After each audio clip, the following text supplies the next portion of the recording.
is quite the majestic music, isn't it? Yeah, be really popular song. We did play Miley Cyrus coming in for Asian House Vols Talk with Caleb Calhoun, and we're right to do so. Talking a little bit about changes in baseball, and, it does get to sort of be, gee, honey, did you need the, nose ring between your nostrils that bad? That's what baseball is sort of becoming right now. You were absolutely, did you need the buzz? I know you wanted change, honey, but did you need the buzz cut? That sort of thing, all right?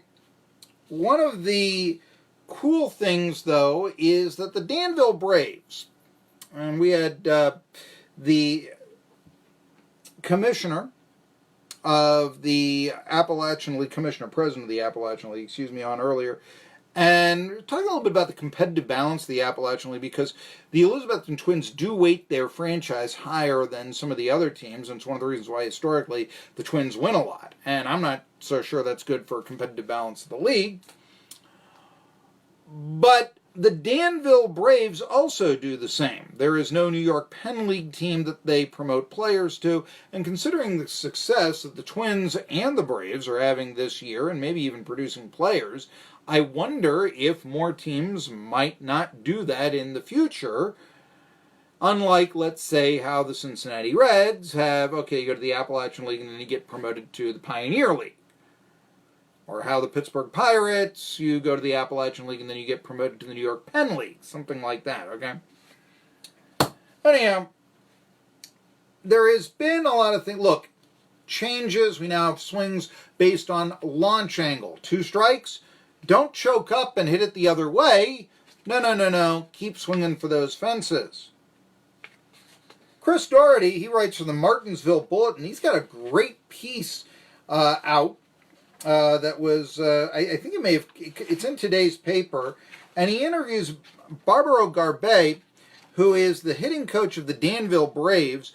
Garbe was a reserve on the '84 Tigers that won the World Series, last Tigers team that won the World Series, and he said, you know what, I know that seems to be the modern era, get that launch angle going, get that uppercut on the swing. I remember when Charlie Lau used to argue for swinging down on the ball. But anyway. And that's not necessarily the case with the Braves organization, he says. And he was quoted by the Martinsville Bulletin's Chris Doherty as saying, to these kids right here, I don't preach anything because they're first-year pros, for the most part. That's kind of interesting also. First-year pros at Danville speak of exciting prospects coming up. Now, maybe not all the players, because I'm going to get to some of them here in a bit, but the philosophy of the organization is to let them play, see what they can do. Don't try to change anything until they show that they need some type of adjustment. So, the only thing we preach them right now is approach. Get a good pitch to hit. Stay aggressive in the strike zone. Not, here, the uppercut in your swing. You weigh 190 pounds, you should be able to hit 25 home runs in a season. Now, he does say he thinks launch angle is important in its time and place, but when I'm hitting, I really don't try to think about the launch angle and try and get home runs. Who said that? Well, a ball player is really tearing up the Appalachian League, and that's the Danville Braves' Bryce Ball. Now, we've talked a lot about Mitch Stallings, who, by the way, is second in the Appy League in ERA right now. And this Atlanta native tearing it up with the Braves in Danville. 3-0, 125 ERA. He is 24 years old, but he's also a left-handed pitcher. And lefty pitchers are really at a premium. And although I would be stunned if this did happen to Stallings, how much premium is based on left-handed pitchers? Consider the case of Jesse Orosco. Appalachian League in 1978, Major Leagues in 1979. There you go.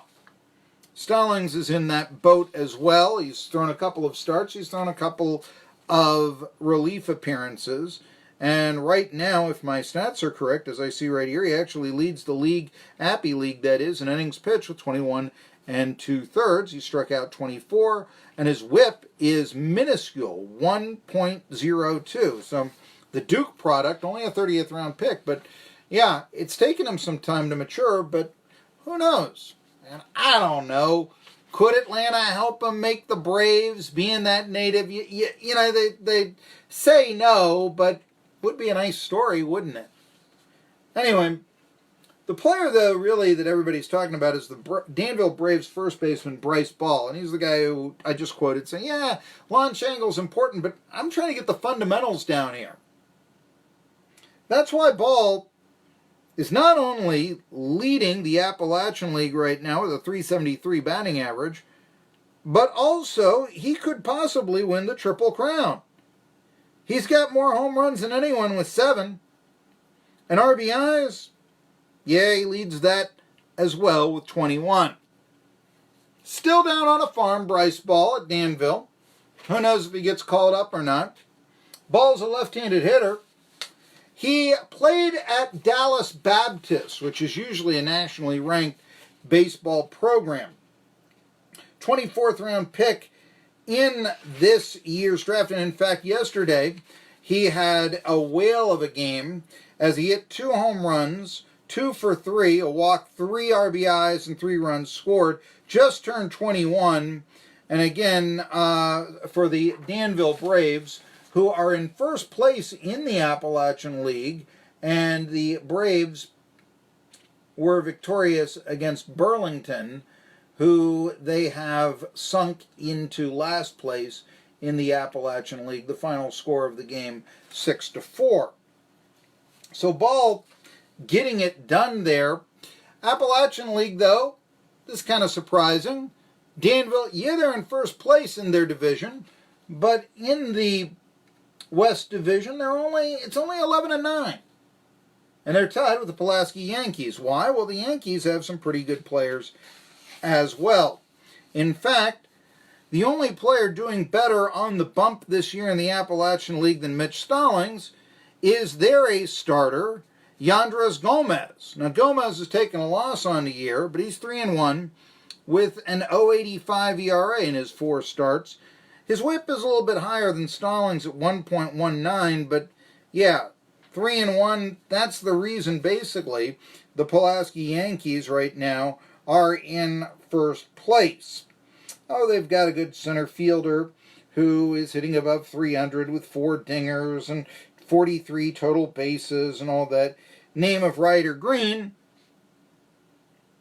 But really, the star this year has been Gomez, Yandres Gomez, the Pulaski Yankees' ace pitcher. Closer to home, maybe 2 players with the Johnson City Cardinals to look at. The Cardinals, meanwhile, first place in the West Division. They lead Elizabethton by a half game. Chandler Redmond has been playing second base for them. He hit .352 with 4 home runs and 17 ribbies, leading the Johnson City Cardinals in those categories. Really, it looks like the outstanding stats for many of the players this year more towards the players in the Western Division, such as Ball for the Danville Braves and Gomez for the Pulaski Yankees, let alone Mitch Stallings, who we've talked about. Now, Johnson City's ace pitcher is Francisco Justo. We've talked about him. He's made 4 starts, 2-1 on the year, and he's just behind Stallings, the 21 1/3 innings pitched. His whip, however, is outstanding at 0.84. So, Justo, the only thing, Justo, who flirted with a no-hitter against the lowly 6-13 Greeneville Reds a couple of starts ago, actually got bombed his last time out in a 7-3 loss to the Elizabethton Twins. That was on Sunday as the Twins and Johnson City play their home-and-home 2-game series that they have so many times over the years. But that's just a little bit of a look at some of the players to look at in the Appalachian League. And we've talked a little bit about Bryce Ball really tearing it up with the Danville Braves. Of course, we talked about Mitch Stallings. Yandres Gomez of Pulaski just doing outstanding things, leading the Appalachian League in ERA. And say what you will about Justo, but his ERA is still pretty good, even if he didn't throw that well his last time out. And his whip is still outstanding for the Johnson City Cardinals. So look for those players, as well as Chandler Redmond at the Keystone sack for the Johnson Cities. That's what they used to say, old-time baseball people, and all that. All right. All-Star game tonight. You want to know one of the things I was theorizing top of the show, Marky's monologue, which you'll be able to read in Medium. I'll put that up here later on today. Is talking about all-star games, and that maybe you don't need the all-star game in a major leagues because players, although yes, the star power of the Major League Baseball player is going down, but do you really need an all-star game to tell you who I don't know, Mike Trout is? Or Justin Verlander is? Not really. No. But in lower levels, one of the reasons I just told you about Bryce Ball with the Danville Braves or Mitch Stallings with the same team is because they are largely anonymous. Where else are you going to hear about them if I don't give them publicity? And that's why I wonder, why not have an Appalachian League All-Star game? Used to be that there was something called the Blue-Gray football game. And they have all-star football games still, but this one was a little special. It was played on Christmas. It was played in Montgomery, Alabama, and it was played by players on terrible teams. These were guys who were not in bowl games. And they were all on teams with losing records. But there was still actually something you could root for. If you were a Big Ten fan, let's say, you'd root for the blue. If you were an SEC fan, you'd root for the gray. You still had the identity that is diminishing, but is still there to a certain extent between the National and the American League. Of course, that'll go away if the DH is ever repealed or universally accepted the way it is right now, as long as we have an early play. But I mentioned that, why not an Appalachian League All-Star game? Now, blue-gray game would tell you, okay, this guy was a good player on a bad team. Starting quarterback, something like that. Plus, even if your team was in a bowl game, like I said, if you were an SEC fan, you were going to root for the gray in that football game. So there was something to it. Better than this pickup team that LeBron James will pick up in the NBA All-Star game. But let's score 200. But here's one of the things about the All-Star game. This has come back into one of the great all-time moments. Some may say it wasn't so great because a player got injured. Was Pete Rose crashing into Ray Fosse in extra innings to win the 1970 All-Star Game for the National League. It showed what kind of a rivalry there really was. The idea is that Ray Fosse was never the same. Ray Fosse was a nice catcher. It was never in the cards for Ray Fosse to be Johnny Bench, though. So, this idea, it ruined his career. How good was Ray Fosse really going to be, and all this?